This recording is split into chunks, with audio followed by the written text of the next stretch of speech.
The World Economic Forum wants children microchipped.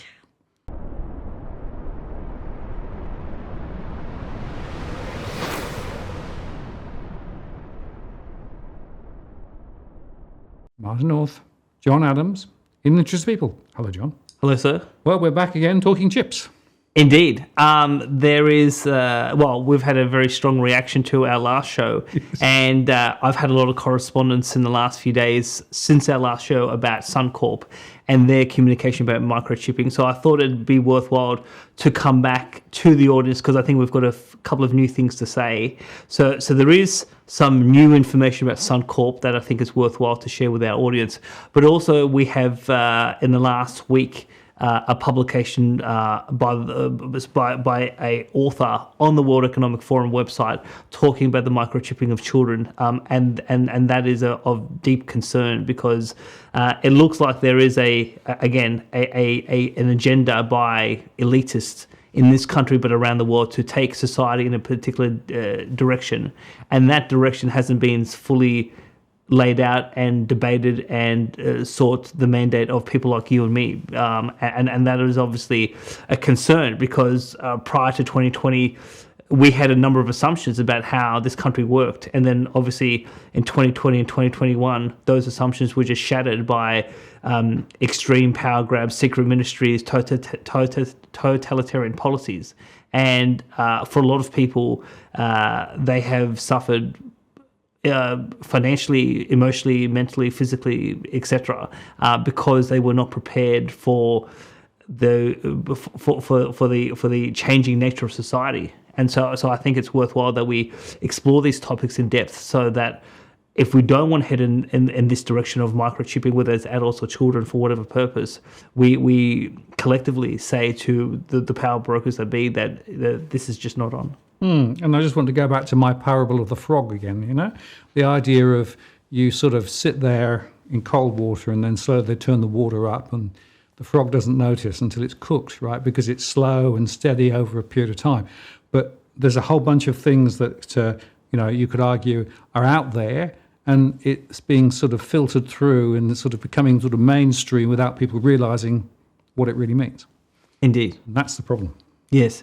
Now, one of our viewers, who is a Suncorp customer, after our last show, took it upon themselves to write to Suncorp and said, what the hell did you guys do? And so Suncorp actually sent a response, which was an apology. So we actually have this, and I think it's worthwhile to just quote from this. It's a bit lengthy, but if we put slide 1 on the screen, Martin. So this is an email from Suncorp on Monday of this week, following the publication of our last show. And this is what this Suncorp customer service representative had to say. Quote, "We value your feedback and we are sorry for any offense you may have felt after reading the article about microchipping, which was included in our monthly Term Connect newsletter. The article was written to present facts around where technology could be headed and included both the pros and cons of this possible future. Even though the article appeared on our website, Suncorp in no way endorses or promotes the practice of using microchips, and this article was simply shared for information purposes only. On reflection, we appreciate how this topic could be viewed as insensitive, and action has been taken to remove the article from our website and YouTube. We hope that our action to remedy the situation reassures you of our commitment to serving our customers, and that we are listening to your concerns and taking appropriate action as required." So that is a full back down by Suncorp. But the interesting thing with this email, Martin, is that they're pretty much saying that they had a neutral position about microchipping, yep, and that they in no way did they endorse this. Well, one thing I must say is that on such a controversial topic, I find it fascinating that a bank would try to stimulate debate on something like this, given that in my view it's not core business. But the other thing is that and I'll let you jump in first. But this issue of they had a neutral position, I take issue with that. Yeah, well, if they had a neutral position, and knowing how controversial this issue was, why would you go near it, right? Exactly. Is there some agenda that we don't know, but in the context of some of the other things we know around the world that's happening with the use of microchips, maybe it's not quite so neutral as it might first appear, and maybe it's a little bit of let's see what happens. Also, it's worth underscoring, the negative reaction they got, not just from us, but from other places too. I happen to know a number of other people who reacted very negatively to the email that went out to a number of Suncorp customers. And in fact, they took the page down before we made our show.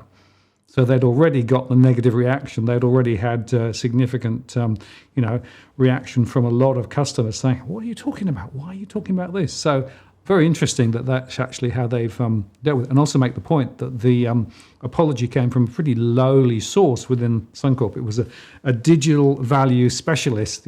It's like sort of down there looking after the web. Right, so it's not like it came from the executive team. So I still have the question: did the executive team know? Is anybody in the executive team at Suncorp going to stand up and actually respond to what they've done and explain why they did it? I would love to see that. Indeed, and the one thing I will say, Martin, is that obviously I'm aware that certain customers close their accounts or can't cancel their policies with Suncorp prior to our show, but I have been led to believe that some of our viewers who are Suncorp customers have decided to take their business elsewhere. So, well, they've actually said so on our chat. So we'd assume perhaps they followed through on that. So yeah, it could be quite interesting. Indeed, but if we can go just to slide 2, Martin, because I think it's worthwhile to go back to see what did Suncorp actually tell their customers.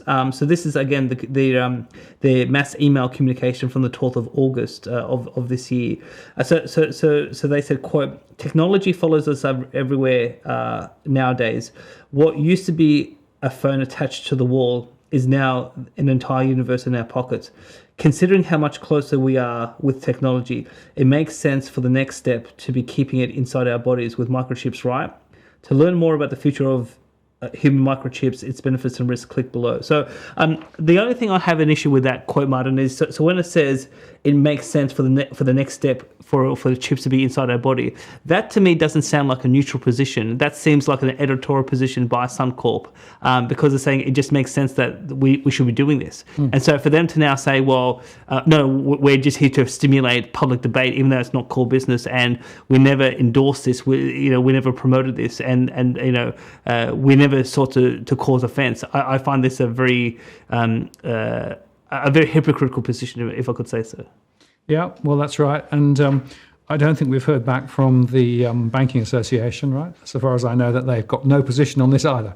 Martin, moving on. So we do have a new microchip scandal, and that is that there is a technology futurist who wrote a piece on the World Economic Forum website, and this was published last week. Now, it was brought to my attention in the last couple of days because Zero Hedge actually had an article about it, and obviously Zero Hedge is in a lot of ways to our type of thinking, and they were quite alarmed that the microchipping of children would be entertained, but obviously, because it's the World Economic Forum, some people said no surprise given the other controversial ideas that forum is pushing.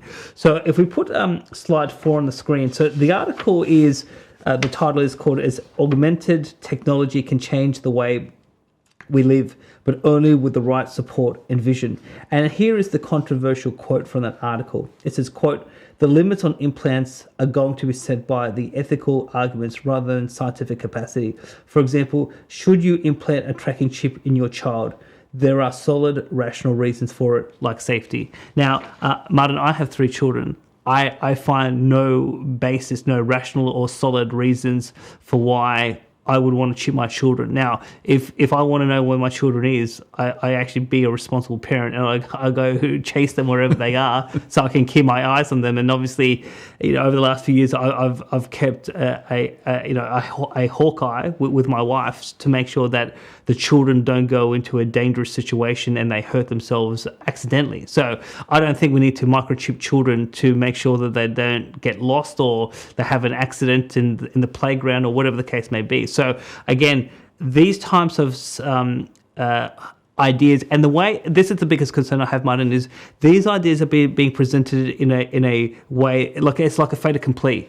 I mean, it is so obvious. There's no need for in terms of debate. So when Suncorp says that it's just a natural evolution that we have chips in our body, or this author says it's just there's a solid rational reason for why we want to chip our children. Again, they're not saying that this is controversial. It requires further examination. They're just saying, that it just makes sense to do this, and that we should just lay down any concerns and just move along with how technology is taking us. And that is the dangerous thing, because these elites, whether in our country or overseas, they need to hear from the general population that no, these are not fait accomplis. There are significant issues to be debated and discussed, and the population at large are not going to accept these without proper scrutiny, and that there has to be a solid public policy case to be put forward for us to accept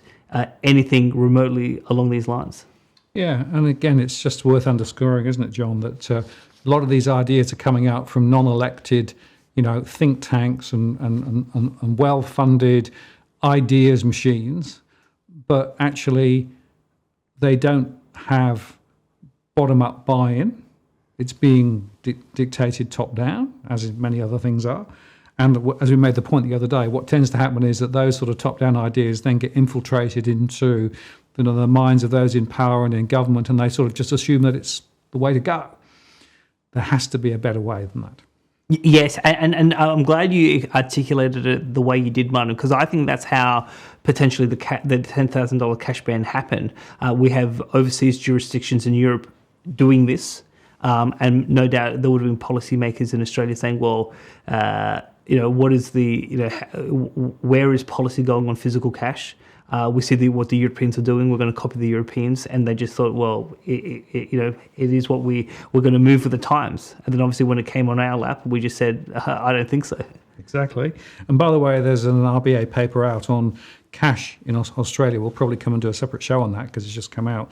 But it's very interesting that they've made some big assumptions in the way that they've articulated the role of cash into the future, which, again, I think we probably would question. So. Yes, and like just to, if we could deviate a second, I mean, the biggest concern is with some of these high-paid bureaucrats is they think that they are the font of all knowledge and that they determine the future rather than actually realise that the whole notion of public service has been lost among these in these ivory towers, so that they should realise they're serving us and that they should be seeking our consent on these ideas rather than just assuming the future of cash or the future of microchip is going to be this way, and people will follow the in terms of the directions set by the elite bureaucrats and politicians. I'm going to give you one other example, John, that came out yesterday. The RBA gave a speech yesterday about climate change. Yes. And in that speech, they said, well, we're in contact with our global peers and, and blah, blah, blah. And so we've got all this framework, which is now being to be trickled down, and they've got the banks involved, it's going to be trickled down, right? The same process again, right? A lot of this is coming from international sources and all of those things. There's not enough engagement in the grassroots early enough in this cycle, in my view. So, I mean, here's the irony, Martin, is that you and I have left the matrix. So we've taken the red pill. We see the world completely differently. We see the world being manipulated using all sorts of propaganda techniques, psychological warfare, and we obviously have now someone who was a master at it, saying this is we actually did it. We devised the strategies, and yet you still have people inside the matrix who just thinks that everything is fine and that the messages that they receive from the TV or the radio or the newspaper is perfectly legitimate content. It's all fair and balanced. There's no hidden agenda, and they're just following along on a natural evolution to a future. And you and I are trying to communicate in this show that future is dangerous. That future can be stopped. That future is being dictated to by a number of elites, and that there is no legitimacy around these types of ideas, and that we need to basically snap out of whatever phase that the general population is in. They're just saying, we've got to say to our political leaders, but also big business, we don't want our children to be microchipped. We want to participate in democracy. We want to participate in the marketplace. We want to buy goods and services using our own money with physical cash, and we don't want to be told when to buy, how to buy, and we don't want business to basically put any conditions or to be able to monitor or surveil us. So these are some very big ideas and big controversial things that I mean, Parliament could basically clear the schedule for the rest of the year and just focus on this one topic, because there's so many elements to this that it crosses multiple areas of society at the moment that needs to be addressed, and yet our policymakers are worried about other things. Well, John, my view is simply this, that more and more we are being treated like kids rather than adults, right? Told what to do, told how to do it, controls are being put in place, right? Less and less ability to question and to actually have an adult-to-adult conversation. And that's partly because of the way that politicians work, partly the way because of these global themes come down, as we discussed earlier. So I think what we're about is waking people up and saying, no, you're still adults. You should still be involved and participate in the dialogue and make active decisions about things rather than passively just waiting for the heat to turn up and get cooked.